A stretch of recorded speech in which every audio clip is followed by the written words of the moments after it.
acts almost like a shock absorber for that part of the blade, which might come through if I didn't have it on there. Notice, however, I have my fingers open. I have not wrapped them around the blade, because the reality is you wouldn't stop an attack, you would redirect it. And if I have my fingers wrapped around there, it's going to be chip-laughing all over the floor.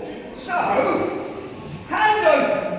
Now the other thing I can do when the hand is open, now I can throw that aside and now adopt what's known as a half-swording technique. That's one hand on the handle, one hand halfway up the blade. So I've turned this rather long weapon into a short, almost bayonet-style weapon where I can manipulate the vulnerable parts of Danny. Now, as you look at him, that's every part, because he isn't wearing any armour. However, if he was wearing armour, then, using this half-swording technique, I can thrust into the visor. That's, of course, a slot so he can see out. If there's a way out, there's a way in. Also, just behind the neck, there's also, when in full plate armour, a gap.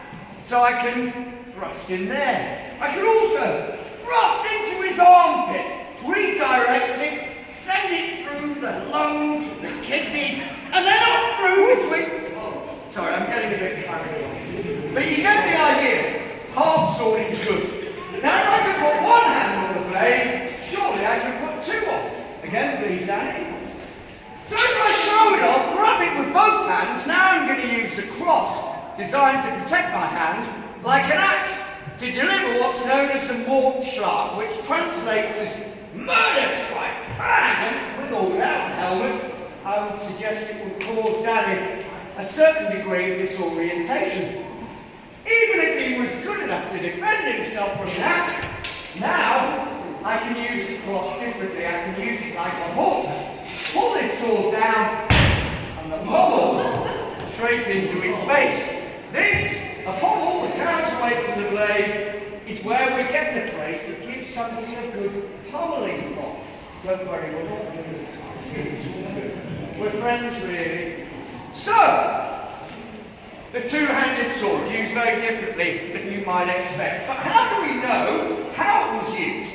Well, we've looked at some manuscripts, many of them. One illustration that we see from around us here. Now, the manuscript these illustrations have come from is known as Fettbuch, and it was written by Hans Talhofer.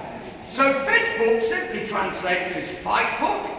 And not a great deal is known about the fight master himself, Hans Talhofer. We know he was German, one of the leading fight masters of the period, and he was employed by aristocracy, nobility, the very wealthy, to teach them how to use various weapons that were typical of the 15th century, including this, the two-handed sword. There's a problem with this manuscript.